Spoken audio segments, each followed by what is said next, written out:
A União Europeia, provavelmente pela primeira vez desde a anexação da Crimeia, decidiu realmente atingir a economia russa. Não brincar de jogos, mas pela primeira vez dizer a Putin que já é hora de parar a guerra. Olá, bem-vindo de volta ao Joe Blocks. No episódio de hoje, quero falar sobre a situação da economia russa e o fortalecimento das sanções contra a Rússia. Quais são essas sanções e por que, para a tal União Europeia, elas deveriam preocupar o Kremlin? Agora, se você acompanha o canal, sabe que esta é, na verdade, a segunda parte deste vídeo. Na primeira parte, falei sobre as sanções aos portadores de energia, o que ocorre com o gás natural liquefeito e o petróleo, e por que a União Europeia reforça essas sanções. E, em particular, ela está focada na China e na Índia como compradoras desse petróleo, e isso segue a recomendação de Donald Trump.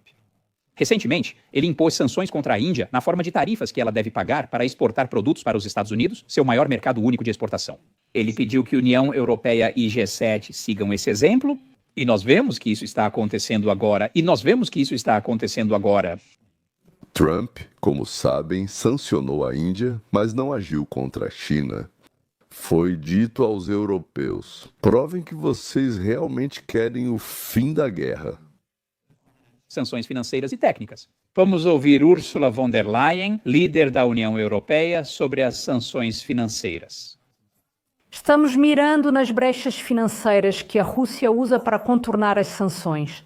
Estamos impondo uma proibição de transações para bancos adicionais na Rússia e bancos em países terceiros. Estamos reforçando o combate à evasão de sanções. À medida que as táticas de evasão se tornam cada vez mais sofisticadas, nossas sanções serão adaptadas para se manterem à frente. Então vou apenas interrompê-la aqui. Ela diz que eles vão adicionar mais bancos russos. Essa é Úrsula tentando se justificar um pouco. Eu diria algo como: o que fizemos não parou a Rússia, mas isso significa que está doendo para a Rússia, está atrapalhando ela. Então não estávamos só fingindo, como Trump diz, mas realmente tentando. Bem, talvez não tenhamos tentado tão forte quanto deveríamos. Tudo bem, em que as novas sanções são diferentes daquelas que supostamente vêm parando a Rússia há 10 anos seguidos? Não parou? O que então impulsionou a Europa? E proibir transações em Criptomoedas. Então, a União Europeia agora está reforçando as sanções para levar em conta as criptomoedas. E se você acompanha o canal, sabe que desde o início da guerra, a Rússia tem usado pagamentos em criptomoedas como uma forma de continuar realizando e recebendo pagamentos.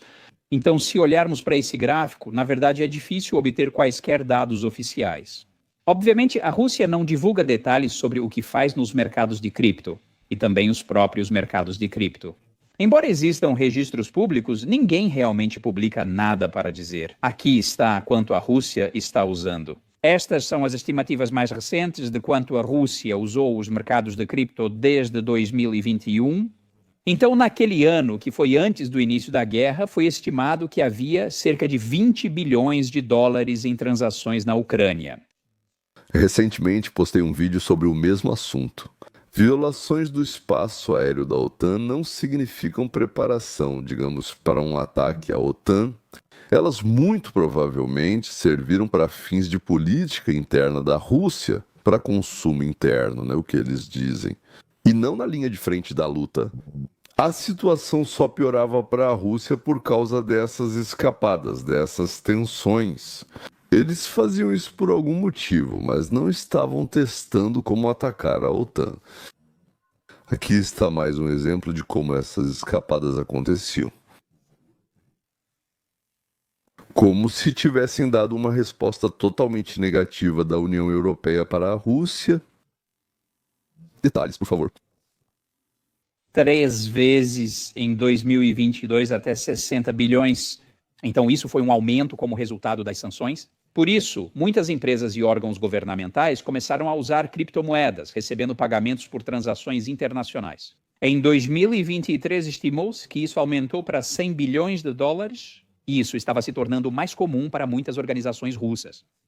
Levou desde 2014, já são 11 anos além da pressão do Trump. É claro que eles percebem que a Rússia está em guerra e destruindo a Ucrânia com o dinheiro que a União Europeia paga à Rússia pelo gás e petróleo. Em 2024, estima-se que isso aumente para 140 bilhões, e em 2025, estima-se que esse número aumente para 180 bilhões. E agora estão surgindo vários métodos novos que a Rússia pode usar. Por isso, ela usa vários tipos de stablecoins. E stablecoins, caso você não esteja familiarizado com os mercados de criptomoedas, são basicamente atreladas a outras moedas. Então, a principal é o dólar americano. Com paridade 1 para 1, elas não sofrem variações bruscas de valor como outras criptomoedas. É uma forma de receber pagamentos relacionada ao dólar americano. Dessa forma, você não está tentando especular nesses mercados, só quer realizar transações. É isso que a Rússia faz. Agora, a União Europeia anunciou que vai focar nesses mercados de criptomoedas e tentar impedir que a Rússia receba e faça pagamentos através desses mercados. Listamos os bancos estrangeiros conectados aos sistemas de pagamento alternativos russos e limitamos as transações com organizações em zonas econômicas especiais.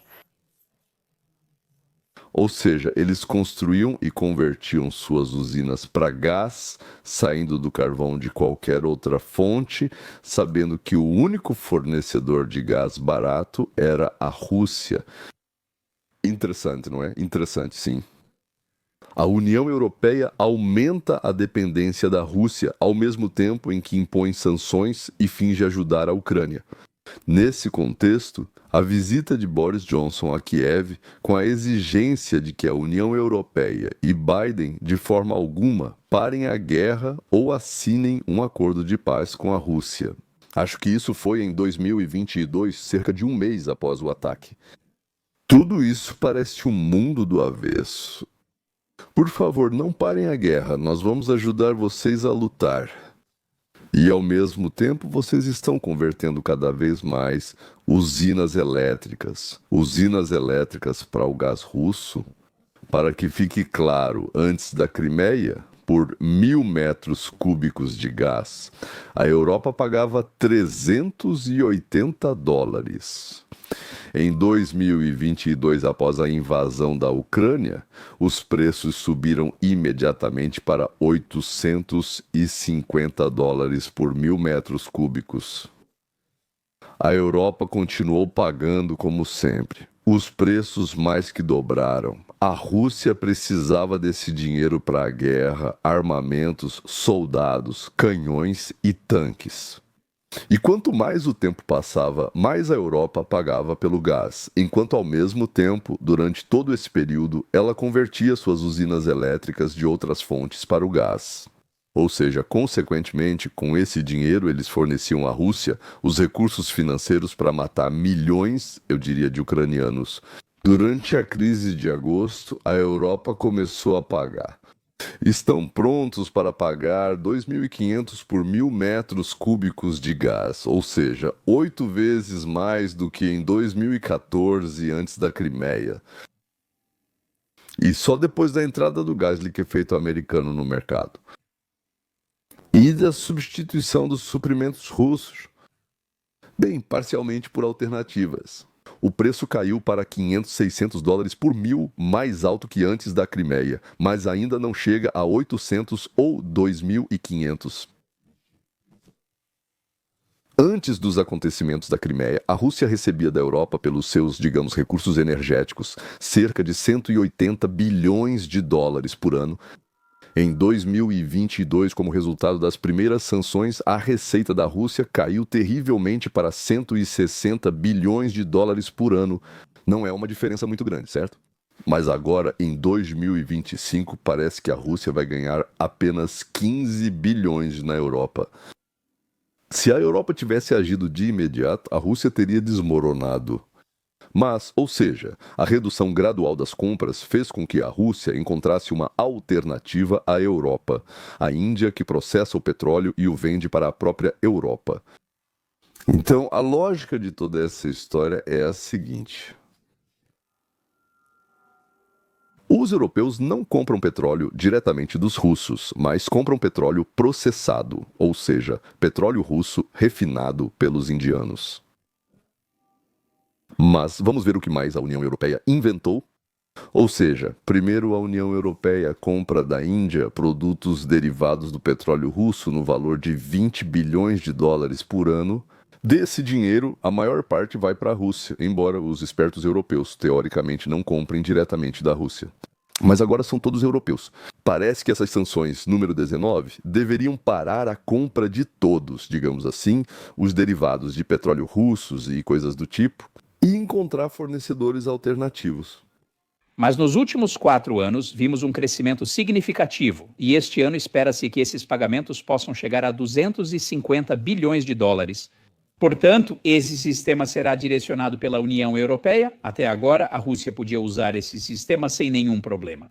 Explicando, a Rússia usa petroleiros fantasmas que supostamente não têm relação com a Rússia, e agora mais de 550 desses petroleiros foram banidos. Ou seja, antes eram cerca de 300 e agora então esses aqui também. E o que é banimento? Banimento significa a proibição de navegar pelos espaços marítimos europeus, a possibilidade de serem parados lá, investigados, interrogados, verificar se tem seguro, que tipo de seguro tem e coisas do tipo. Ou seja, bem, um sério atraso, digamos assim, no transporte do petróleo russo para a Índia. Eu não sei sobre os produtos, digamos, depois do refino indiano, mas pelo menos para a Índia e para a China vai ser mais difícil transportar. Aqui pode haver algo interessante. Trump disse à União Europeia: eu vou atacar a China, mas só se vocês atacarem primeiro. Eu não acredito na sua palavra que vocês vão, seguir. Primeiro façam e depois... E aí nós vamos seguir. Rússia. Nenhuma decisão sobre a transferência de propriedade da Rússia para outro país foi tomada. Isso provavelmente é improvável. Então, ouvimos que a União Europeia vai emitir um título para a Ucrânia, chamado de título de reparação, e esse dinheiro será repassado para a Ucrânia. A Ucrânia só devolverá esse dinheiro quando a Rússia pagar pela reconstrução após a guerra. Dessa forma, temos uma situação circular, na qual os ativos russos congelados continuam sendo propriedade da Rússia. No entanto, eles estão congelados, então a Rússia não pode acessá-los. Esse capital será transferido à Ucrânia por todos os países que o possuem. A Ucrânia poderá usar esse dinheiro para se defender na guerra ou para reconstruir seu território, mas provavelmente é mais provável que use para comprar mais armas para sua defesa. Se a guerra acabar, a Rússia terá a obrigação legal de pagar todas as reparações. Isso é quase uma declaração de guerra, e não só para a Índia, mas também para a China. Se bem, de novo, se eles realmente fizerem isso e não apenas falarem da boca para fora e os Estados Unidos da América se juntarem, então o bloco dos fornecedores, Índia, China, Rússia, vai bater de frente com o bloco dos consumidores. Mas nós temos de quem comprar mesmo sem eles. Um pouco mais caro, um pouco diferente. Temos de quem comprar, mas eles não têm para quem vender. E aí vai funcionar o provérbio sobre aquele cachorrinho ou vira-lata que late para o elefante. Mas eu não confiaria bem 100% na Europa, sabe? Podem vender por...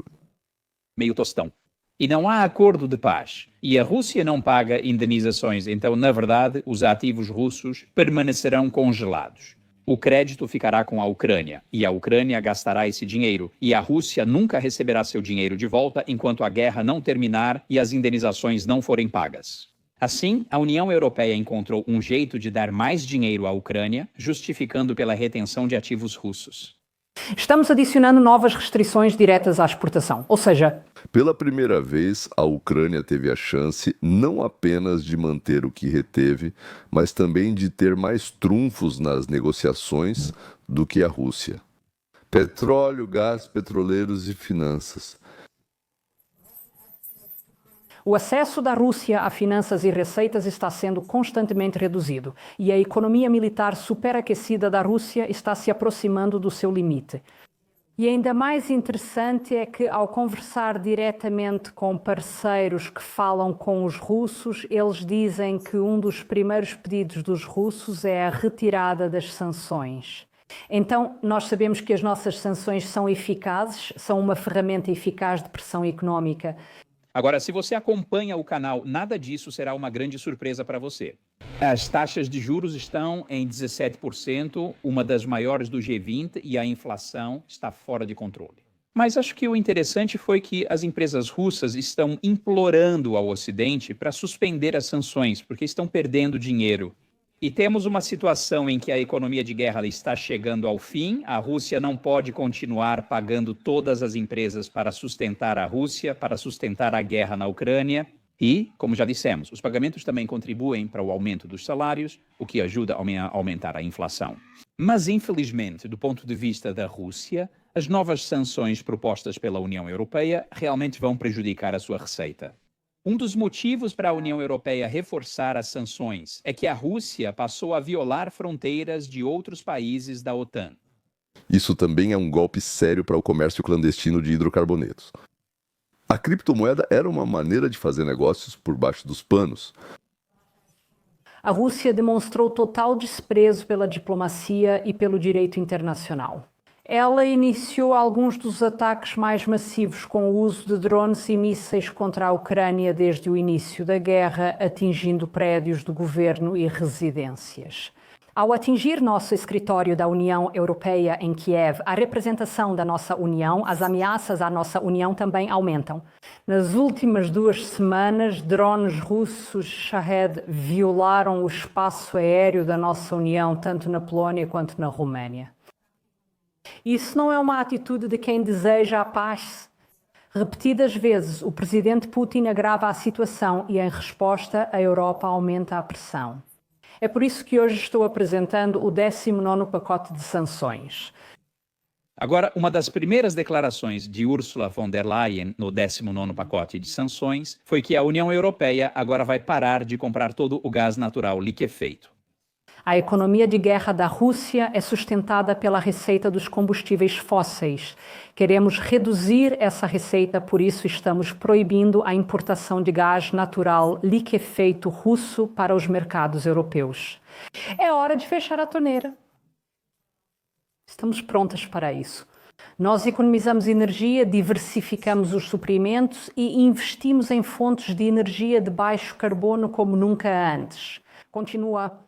Você pode se surpreender ao saber que a União Europeia ainda não proibiu a importação de gás natural liquefeito da Rússia. Mas o motivo pelo qual eles não fizeram isso é que muitos países europeus dependem do gás. Construíram usinas elétricas abastecidas com gás russo por gasodutos nos últimos 50 anos. Infelizmente, esses gasodutos foram fechados. E os pequenos bancos da China e da Índia foram as brechas pelas quais a Rússia contornou as sanções financeiras, e os petroleiros fantasmas ajudaram a contornar as sanções fisicamente. Representei aqui diferentes níveis. No topo estão os preços de mercado, na seção verde clara. Em seguida, a seção verde escura mostra o que ocorreria se todas as restrições de preços fossem cumpridas. Então, essa é basicamente a situação que enfrentamos.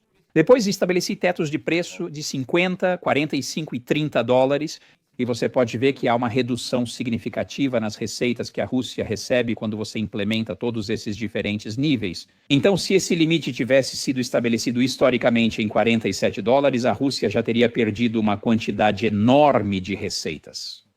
Mas no futuro, esse agora é o novo nível de preços, e isso vai prejudicar a economia russa, porque ela vai receber menos receitas. E também, como ouvimos, muito mais navios foram adicionados à lista de sanções, mais 118 navios. Agora temos mais de 550 navios que, basicamente, nenhum país que aplica sanções contra a Rússia poderá usar.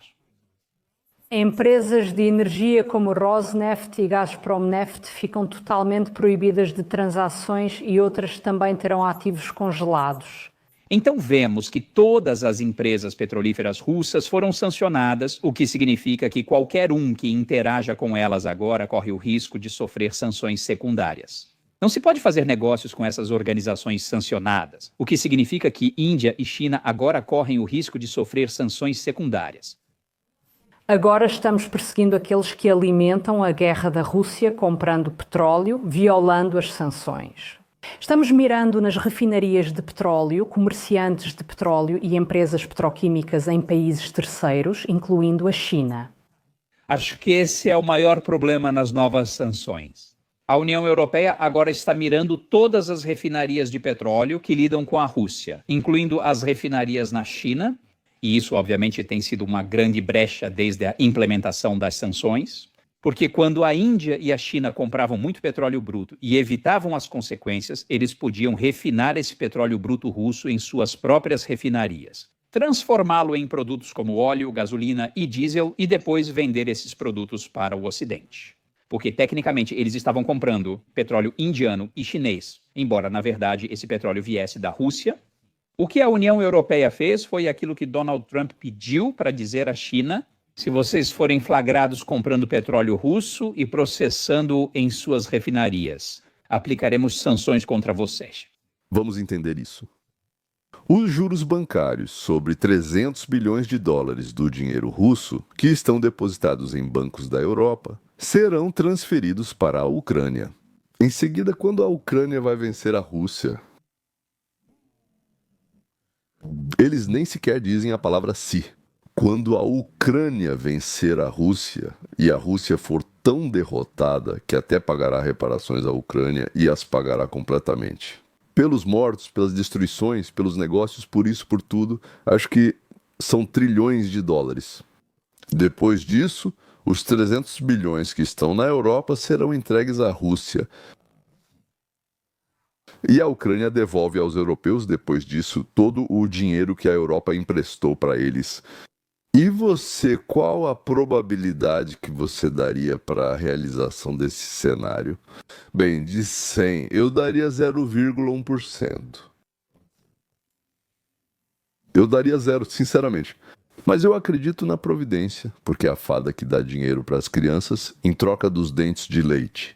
E acredito no Papai Noel por um motivo muito simples. Eu mesmo já o interpretei muitas vezes. Ou seja, o que foi inventado na Europa? Vamos dar ainda mais dinheiro para a Ucrânia e para os nossos cidadãos diremos que esse dinheiro é russo. Vamos esquecer de dizer que, na verdade, é o nosso dinheiro. É isso. E, claro, vamos receber uma resposta do Zelensky. Isso é o que se chama de óbvio, não precisa nem consultar um vidente. Assim que a União Europeia e o G7 implementarem essas medidas, então qual é o resultado e a conclusão de hoje? Bem, eu quis publicar este vídeo porque acredito que essa última rodada de sanções anunciada pela União Europeia talvez seja a mais devastadora para a Rússia de todas as 18 rodadas anteriores que vimos. Porque, como ouvimos no vídeo de hoje, em primeiro lugar, a União Europeia vai parar de comprar gás natural liquefeito. O que, na minha opinião, é um pouco surpreendente. Eu estava esperando por esse tipo de anúncio. Entendi. Os líderes europeus encontraram uma alternativa para substituir o retorno russo. Dos juros sobre o dinheiro russo parado, ou seja, 300 bilhões de dólares que estão nos bancos europeus, acumula-se algo em torno de 6 a 7 bilhões de dólares, o que é mais do que suficiente para reverter para todos os líderes dos principais países europeus. A solução foi encontrada. Agora a Rússia não é mais necessária. Finalmente podem deixá-la de lado como algo velho e inútil. Claro, muitas das coisas de que a Rússia precisa, eles conseguirão da China usando seu petróleo. Mas os fornecedores, como eu já disse, a ideia de China-Rússia, eles são fornecedores, não têm mercados consumidores poderosos. Ou seja, a capacidade da população deles de comprar não é muito alta ou é muito baixa. E essa é a principal limitação das exportações para que os concorrentes possam substituí-los em nossos mercados. E o principal, pelo que entendo, nesses 19 pacotes de sanções europeias, essa é a ideia principal. Tarifa de 50% sobre as importações indianas nos Estados Unidos da América, porque a Índia continua comprando petróleo russo. Então, isso talvez possa ser o ponto que todos esperavam em relação à interrupção dessas compras da China e da Índia. Atualmente, China e Índia ainda não responderam a isso. Vai ser interessante ouvir o que eles vão dizer. Mas, na realidade, se olharmos para a economia da situação, seria uma loucura arriscar todas as suas exportações para os Estados Unidos e para a Europa só para continuar comprando petróleo russo. Porque o petróleo russo é mais barato do que os preços globais do petróleo, mas não muito mais barato. Isso não vai mudar a economia de nenhum desses dois países. Mas perder todas as suas exportações para as maiores economias do mundo, a União Europeia como um todo e os Estados Unidos, vai absolutamente destruir ambas as suas economias. Por isso, acho que essas novas sanções podem ser o ponto de virada que estávamos esperando. No sentido de que a Rússia terá que tomar uma decisão. Se ela perder toda essa receita por causa dessas novas sanções, simplesmente não conseguirá sobreviver. Isso é impossível. O interessante é que a União Europeia anunciou outras sanções que, na minha opinião, também são importantes. Não sei se Rússia, Índia e China estão prontas para esses cenários. Talvez sim. Talvez eles tenham cartas na manga que nós não conhecemos ou que eu não conheço. Tudo é possível. Mas o que está claro é que os líderes do mundo ocidental seguiram os passos de Donald Trump ou o seguiram colocando-o como bandeira. Não sei, pode dizer como quiser. A Europa finalmente fez o que já devia ter feito há 1, 2 ou até 3 anos, mas começou, e graças a Deus. E Trump, bem, digamos, vai seguir esse caminho. Pelo menos quero dizer que a Ucrânia viu uma luz no fim do túnel, senhoras e senhores.